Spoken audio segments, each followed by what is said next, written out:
Iran তার Hormuz প্রণালীর দ্বীপগুলোর underground থেকে একে একে মিসাইলগুলো বের করতে শুরু করেছে। পেন্টাগন যখন এই অঞ্চলে 15,000 সেনা এবং 100টি অত্যাধুনিক যুদ্ধবিমান মোতায়েনের ছক কষছে, ঠিক তখনই মিসাইলের সিটি থেকে বের করতে শুরু করেছে এই সব মরণাস্ত্র। সামরিক গোয়েন্দা তথ্য অনুযায়ী হরমুজের আসল শক্তি আকাশে নয়, বরং মাটির নিচে। একে বলা হচ্ছে দ্য হনেস্ট নেস্ট বা ভীমরুলের বাসা।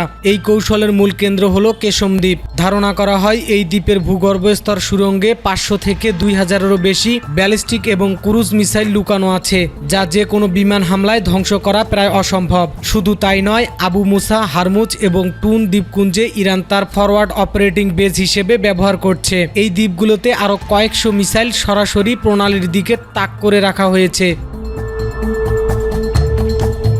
কিন্তু এই মিসাইলগুলো ঠিক কতটা ভয়ঙ্কর? তেহরানের হাতে রয়েছে গাদির মিসাইল, যার পাল্লা 300 কিলোমিটার। এটি সমুদ্র পৃষ্ঠের খুব কাছ দিয়ে উড়ে যেতে পারে বলে মার্কিন রাডার ফাঁকি দেওয়া এর জন্য অত্যন্ত সহজ। ছোট কিন্তু নির্ভুল নিশানায় আছে নসর 1 এবং উপকূলীয় প্রতিরক্ষার জন্য রয়েছে কাউসার। বিশ্লেষকদের মতে ইরান যদি একসাথে 100 থেকে 200টি মিসাইল আকাশে ছাড়ে, তবে মার্কিন যুদ্ধজাহাজের অত্যাধুনিক অ্যাজিস প্রতিরক্ষা ব্যবস্থাও বিভ্রান্ত হয়ে পড়বে।